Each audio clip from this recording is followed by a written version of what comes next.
Hello everyone and welcome back to my channel once again. I am your boy, Reaper for the win, here bringing you the first of hopefully many episodes where as you all have seen, that I took a brief to long hiatus from YouTube. For the past 2 weeks, I have been trying to get everything set up for college, as well as trying to figure out exactly what I wish to do with this channel moving forward. Well, after deliberating, and with the most recent passing of Roddy Piper as of yesterday, he will be missed, and my condolences go out to his family and his friends, and I wish you all well, and I hope, everything works out for you guys. I send you my love. I really do. But I'm here to bring you the first of many for this month. Wrestling vignettes, I guess you would call it. In where August will be Wrestling History Month, where I basically just sit down and talk about wrestling as a whole, from each and every generation to the different eras. I'll highlight certain wrestlers' careers and everything like that. And with this new change to my channel, which is going to be strictly wrestling related channel, a strictly wrestling related channel as of now, with a little bit of splicing into anime every so often, and when the time comes, some video games. But with the new channel, basically what I'm going to be doing from now on, I have officially created, and I hope I don't get sued for this by anybody, but the Swerved Wrestling Podcast, SWP, with our new mascot, Poor Man Virgil. Yes, Virgil. My boy. Anyway, so let us begin with, basically the beginning of how professional wrestling got how it got to what it is today. And you can't rightfully talk about how professional wrestling is today without at least talking about the very infamous Black Saturday. Black Saturday, as we all know, refers to a Saturday, July 14th, 1984, the day when Vince McMahon, World Wrestling Federation, formerly Worldwide Wrestling Federation, took over the time slot on Superstation WTBS that had been home to Georgia Championship Wrestling, GCW, which would become WCW. It's a flagship weekly program, basically. I'm having to read a Wikipedia page right now because I didn't write anything down. This is the level of commitment, I guess. So yeah. GCW's successor, Jim Crockett Promotions,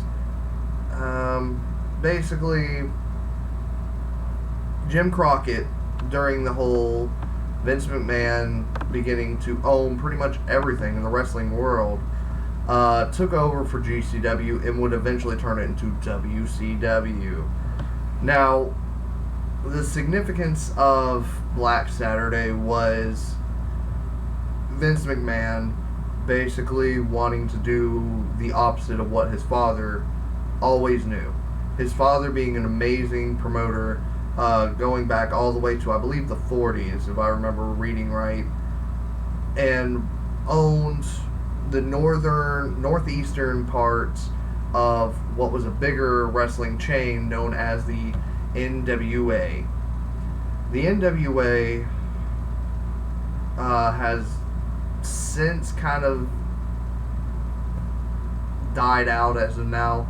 The last remaining promotion I remember it ever having was TNA Wrestling, which, yeah, I'll get to that when I decide to talk about TNA Wrestling. This video is not going to be all that long, so I apologize. It's been 2 weeks, and I'm going to give you a very short video compared to previous videos. But either way, you guys, Black Saturday, I wasn't alive for it. I don't really know all there is to talk about. That's why I got the Wikipedia page pulled up, as well as referencing OSW Review. Big fan of you guys, Jay Hunter. If you actually see this video, add me to the podcast at one point or another, because I'll give you the American take on certain angles. But either way, yeah. So in 1972, I'm basically just going to read gist of the background from the Wikipedia page here, so I apologize. Georgia Championship Wrestling, first weekly television series, had premiered on then WTCG in 1972. When station owner Ted Turner purchased the rights to the program on WQXI, from the date GCW's programs aired for 2 hours from 6 p.m. to 8 p.m. and later from 6:05 to 8:05 following the introduction of TBS Time Warner in 1981, every Saturday night. In 1976, GCW became the first National Wrestling Alliance territory to earn a national cable television contract as the soon-to-be renamed Superstation WTVS began to be carried by various cable and satellite provider nationwide. So, yeah. As you can see, GCW was kind of breaking contract at this point in history in a way, because NWA had basically made a rule with all the other wrestling promotions all throughout the US, Canada, and kind of Mexico, that no promotion would be getting a television. Sorry, I'm currently at work, as you can tell, and I just saw a car driving up. I thought I had to go log the video off. Anyway, so either way, it kind of broke a little bit of the contract that was stated, in that NWA did not want any of its promotions that were under its flagship name to have television spots nationwide. So I can't really blame this on anybody, but it was good to see a local company such as Georgia Championship Wrestling, which I live in Georgia here in America. For those who are watching overseas, by the way, konnichiwa. That's the only word I know. Yeah. So, either way, GCW gets a nationwide television spot, and it would soon become here and there, especially when Vince Sr. would leave the rights to the WWF, which would be soon named WWF, to his son, Vince Jr. In 1983, WWF owner Vince McMahon,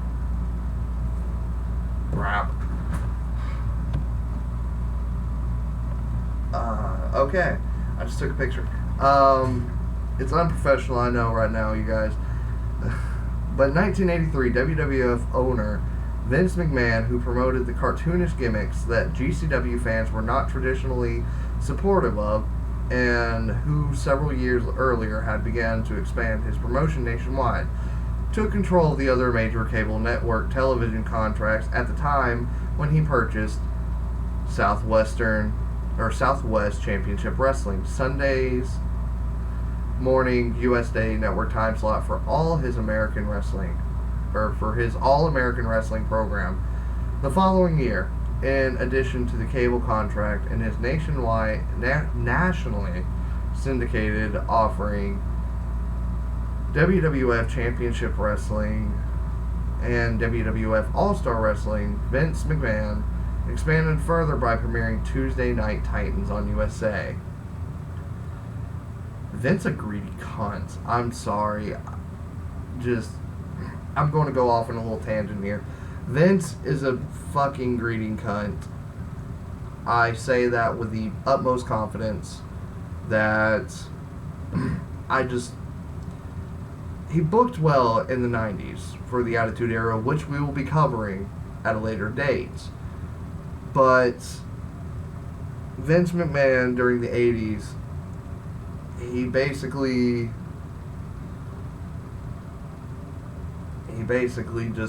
he was a cunt.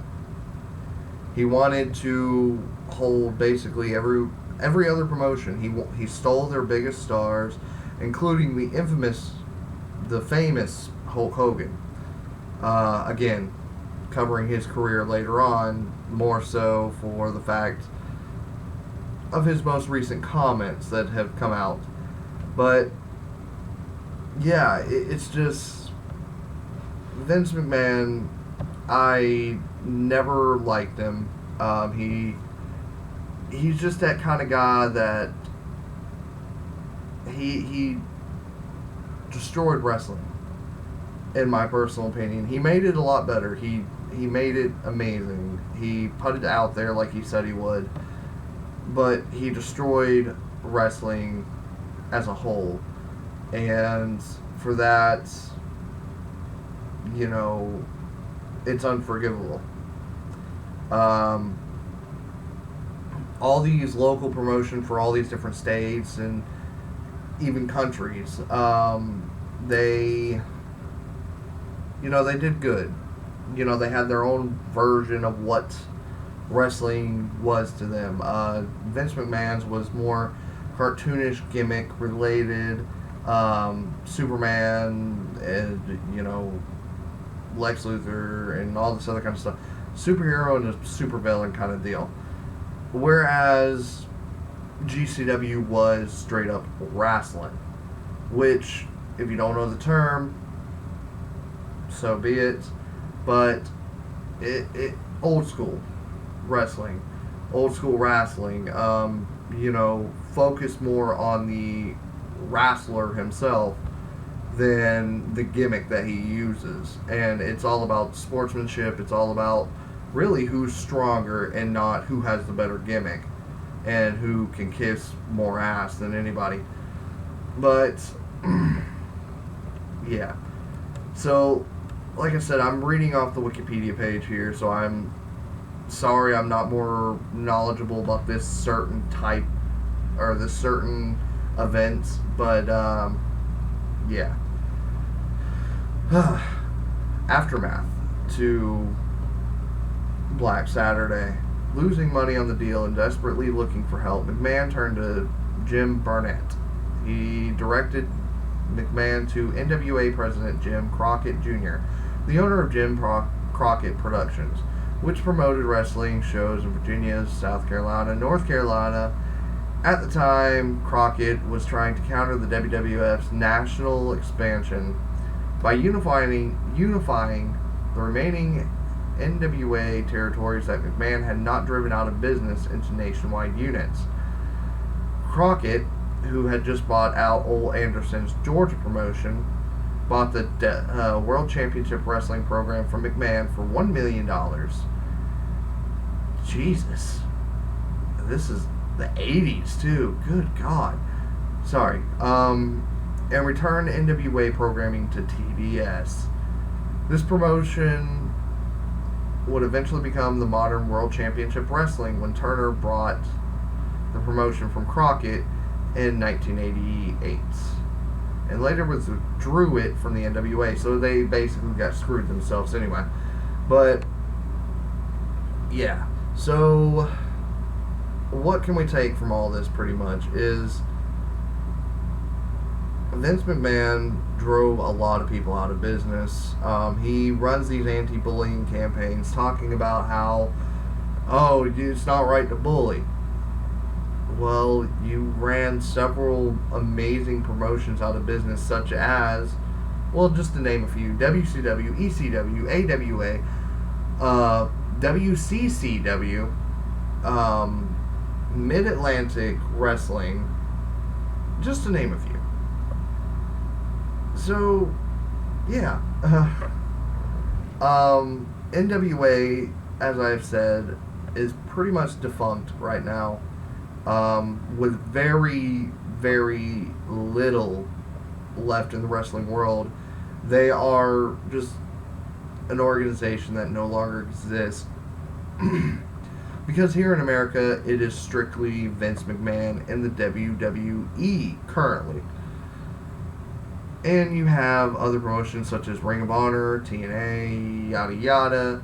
But your main choice is WWE, unless you're able to tap in and look overseas to New Japan Pro Wrestling, or you're able to see AAA down in Mexico.